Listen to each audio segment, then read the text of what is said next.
Yeah, the problem with Chelsea is that Lampard has made really some big money signings, and and the pressure is on him to fit those signings into the team. So he's playing Werner on the left. He has played there before when he was at Stuttgart, I guess. Um, in Leipzig, he never really played on the left. He was a striker, uh, but the problem with Werner is on the left that his build-up play is not very good, and the system that Chelsea play, they need a really good left winger like Pulisic, who's good with the 1-2, really quick to get in behind.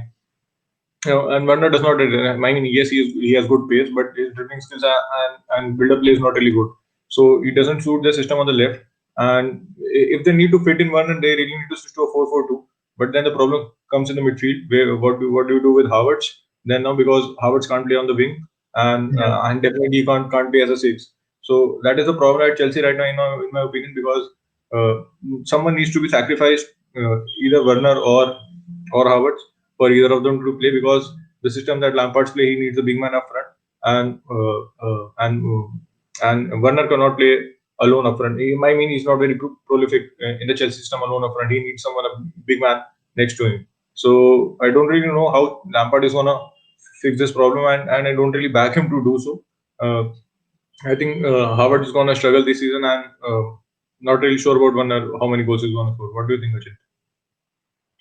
I think, Chelsea. I think in the first video, we also, when we were talking about the Chelsea transfers, I think we really agreed, both agreed upon the fact that they have signed too many players for which I think, and some positions they definitely needed, but some positions they have now like selection conundrum right now on their hands, because Lampard has to somewhat change his team around, like more often than he would like to, because Werner isn't firing.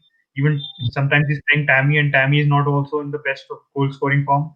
Giroud is the best striker right now, and rightfully so, because he's been getting the most goals out of all the three.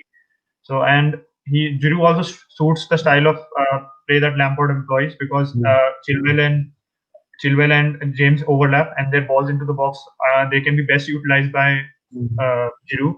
So I think they should be playing Giroud right now, and I think they're signing too many players is really could end up costing Lampard his job if they do not qualify for top four. I think, which is the bare minimum which Roman Abramovich would want, because if there was any other manager, we would actually be hoping for Chelsea to actually win the title, given the spending they did. But Yeah, if you take definitely. into account Lampard's inexperience, he should be at least having a top four finish like last season.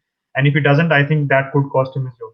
What do you think about Spurs, Sachin? They've been really solid up till now, and in the last few matches they've dropped from. They drew to Wolves last night, and they lost at home to Leicester.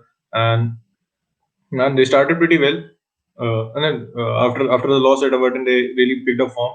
I mean, a few matches they really beat City comprehensively. They carried out the game really well. But do you think they can? I think some people were peeping for them for the title, and they lack some depth at the back. If Alderweireld gets injured, I think Joe Rodon, I think he could be a good Premier League centre back, but he's not really up to the mark. Can Jose Mourinho make them finish top four, or can he win them the title? I think, initially when the season started, we were really Spurs were very very in tune with how Mourinho wants them to play. They were killing games off early, and then they were sitting back and they were just keeping clean sheets, which I think that's Mourinho in a nutshell. But right now, I think all we were all heralding Son and Kane as the greatest, the best players in the league, perhaps, and the like very dynamic duo. But I think that also typifies Spurs' problems in terms of their lack of goals and creativity from other sources. I think Bale can be labeled as a flop, though so far he might be pushing on for the rest of the season. But I so far he think hasn't. saying him as a flop is a bit too harsh on him, because he's not really played in the Premier League. I mean, the system that Mourinho plays, Bale doesn't really fit in. So I think saying him a flop is a bit harsh I on think him, but he's not flop, really performed up to the mainly on the reasons, because Spurs already knew he's injury prone. And I think if you see him as a transfer, in terms of they're paying him 300 grand a week as well, so that has to be considered as well.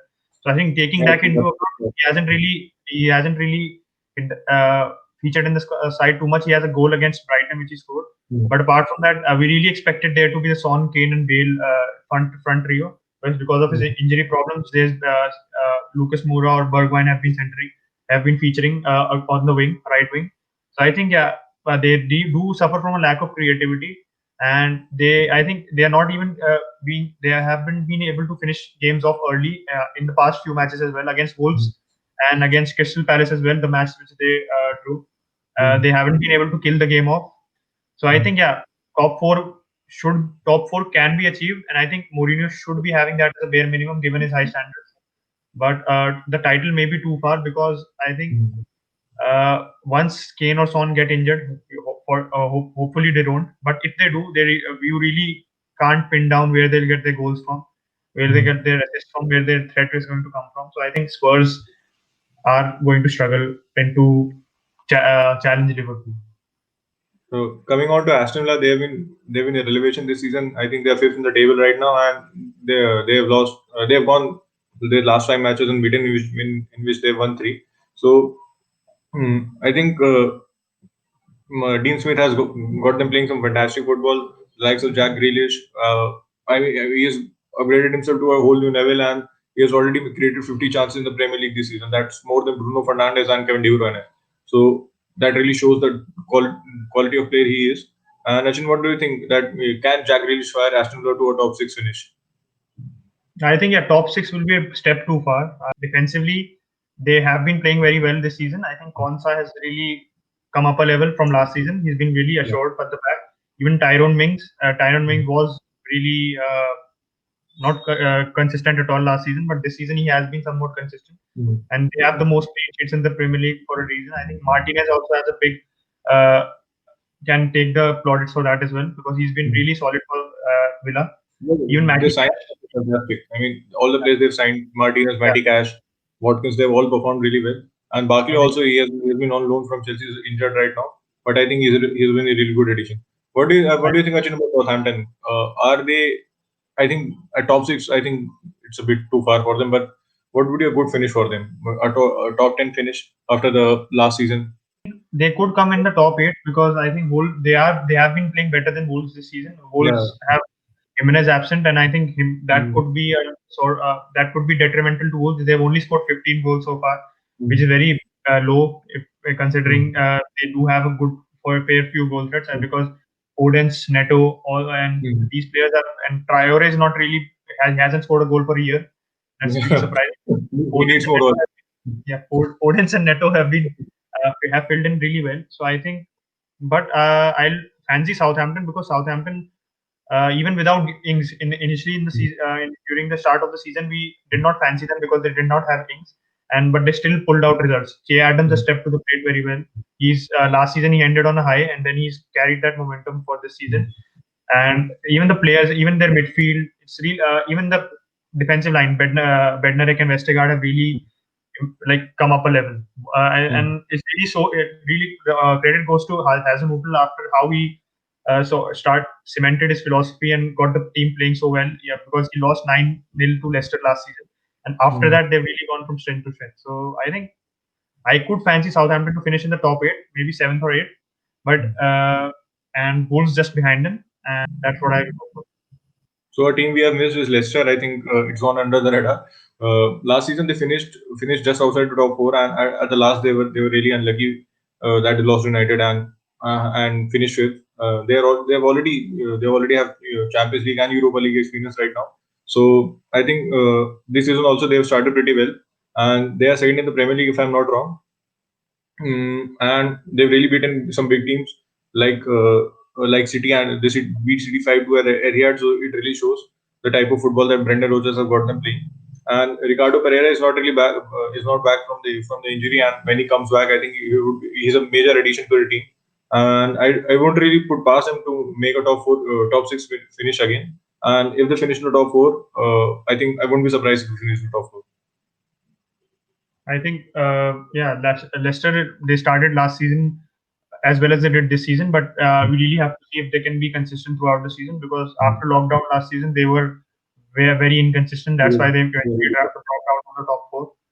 So I think they're still very reliant on Vardy, which might, and if they manage to fix that issue, they could also go into the transfer market and go for a better striker, because Iheanacho hasn't really been very impressive since he signed from City. He can't fit in for Vardy as much as Brendan Rodgers would like to.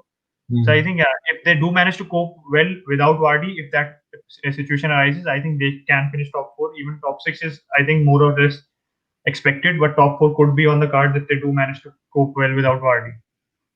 So that wraps up our video, guys. If you like a video, please share it with your friends and give it a like. And comment your thoughts down below. Who would be our top 4 and top 6 come the end of the season? And don't forget to subscribe our channel. Bye bye.